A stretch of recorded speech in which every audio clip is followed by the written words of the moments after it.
warahmatullahi wabarakatuh. Terima kasih saya ucapkan kepada saudari Muslimah di atas pidatonya sebentar tadi.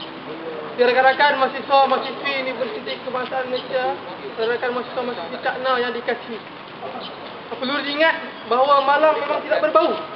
Andai kata malam itu berbau, mudah untuk kita elak rakan-rakan. Oleh itu perlu kita sedar bahawa hari ini tampil MPP pada hari ini adalah untuk sama-sama memperingati antara kita bahawa kita perlu sentiasa berjaga-jaga, berhati-hati dengan keadaan situasi persekitaran UKM hari ini yang kadang-kadang kita tak pasti bila kita akan selamat, bila kita akan tertewas dengan malang yang kita tidak ganggu. Di rakan-rakan mahasiswa yang dikasihi, seterusnya saya menaikkan masa saya menjemput saudara Muhammad untuk tampil ke hadapan untuk pidato seterusnya. Alhamdulillah, Assalamualaikum dan salam sejahtera kepada semua hadirin dan hadirat sekalian. Pertama, selama merapatkan syukur kepada Allah Subhanahu wa taala. Yang keduanya, isu utama dalam pidato kita penjelasan berkaitan dengan JPA. Untuk makluman teman-teman rakan-rakan sekalian, isu JPA ini menjadi agak serius pada bulan lepas kerana kelewatannya, dan saya telah merujuk kepada Encik Farzu bahagian JPA, dan surat yang telah dimaklumkan kepada saya berkaitan dengan isu JPA ini bila telah masukkan beasiswa tersebut ke dalam akaun mahasiswa UKM. Ini surat khusus ditujukan kepada UKM, PM UKM. Jadi itu yang pertama. Yang kedua, isu yang berbangkit ialah masih ada lagi yang mereka yang belum dapat untuk JPA.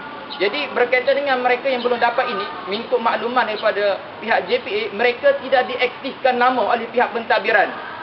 Jadi kita perlukan, kalau ada ini teman-teman sahabat-sahabat sekalian, ada mana-mana sahabat yang mana belum dapat lagi JPA, beasiswa JPA, dia dah dapat tawaran tapi tidak masuk lagi kewangan JPA, kita mohon tolong sebarkan, maklumkan kepada semua, tolong bagi data nama kepada kita supaya nama beliau diaktifkan peringkat JPA. Itu perkara yang penting yang perlu disampaikan kepada mahasiswa berkaitan dengan JPA ini. Dan kita kalau boleh, jangan sekadar masukkan dalam Facebook, tidak puas hati, tidak menyelesaikan masalah. Tolong maklumkan kepada sahabat-sahabat yang lain, maklumkan kepada PM UKM nama. Dan saya difahamkan oleh pihak JPA, mereka yang tak diaktifkan nama lagi sekitar darab 600 orang. Saya tidak pasti. Jadi kalau boleh kita mahukan nama-nama, data-data tersebut supaya perkara ini boleh kita rujuk kepada pihak berkenaan. Dan kita, insya-Allah kita akan usaha.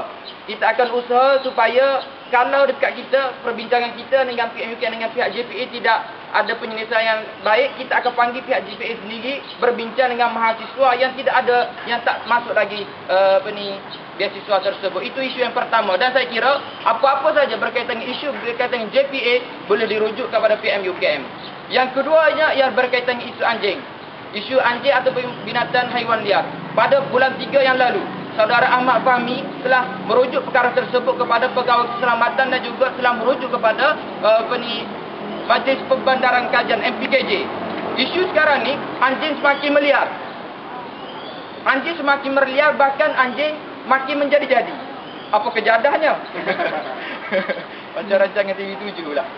Baik, isu ini kita mendengar latest. Dia punya pengkhabaran ada mahasiswi sehingga jatuh tangga, patah kaki. Sekarang berada di Kuantan. Sangat serius.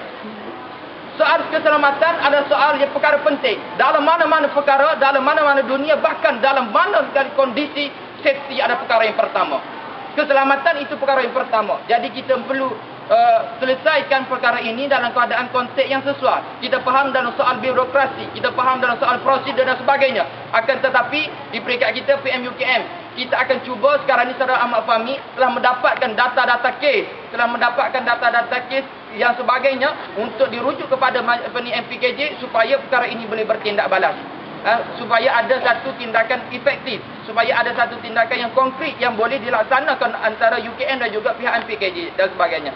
Saya kira di peringkat saya sekadar itu saja dua isu yang perlu diselesaikan. Yang pertama berkaitan isu JPA, yang kedua berkaitan isu anjing. Wallahu alam. Assalamualaikum. Waalaikumsalam warahmatullahi wabarakatuh. Dan terima kasih saya ucapkan kepada saudara Muhammad atas pidatonya sebentar tadi. Rakan-rakan mahasiswa-mahasiswi sedar yang saya kasih, perlu diingat bahawa Rakan-rakan adalah mahasiswa yang istimewa. Adanya rakan-rakan pada pagi ini adalah rakan-rakan merupakan mahasiswa yang prihatin. Rakan-rakan ingin mengetahui isu-isu yang berlaku di UKM. Rakan-rakan perlu sedar bahawa JPA adalah sumber utama kewangan bagi pelajar yang mendapat JPA. Andai kata dia tak dapat JPA, kebululah dia. Tak semestinya rakan-rakan. Rakan-rakan bantulah dia. Jadi rakan-rakan, kita minta supaya apa yang disampaikan pada pagi ini kita sebarluaskan kepada mahasiswa-mahasiswa yang lain. Supaya maklumat ini sampai kepada telinga-telinga mereka. Dan supaya mereka terus sedar bahawa betapa pentingnya hari ini kita sentiasa alert ataupun cakna kan situasi yang berlaku di UKM. Dan juga berkenaan dengan anjing-anjing liar yang berkeliaran di UKM ni. Tidak kita dapat nak bunuh dia dengan kekuatan kita sendiri. Jadi kita sebagai mahasiswa sedar, setiap perkara yang berlaku yang kita nampak depan mata kita, kita laporkan kepada yang berkenaan. Jadi rakan-rakan mahasiswa cakna saya kasih seterusnya dan yang terakhirnya saya tampilkan speaker PMUKM kita, Saudara Arif Misrul, untuk perakhiran kita pada pagi ini.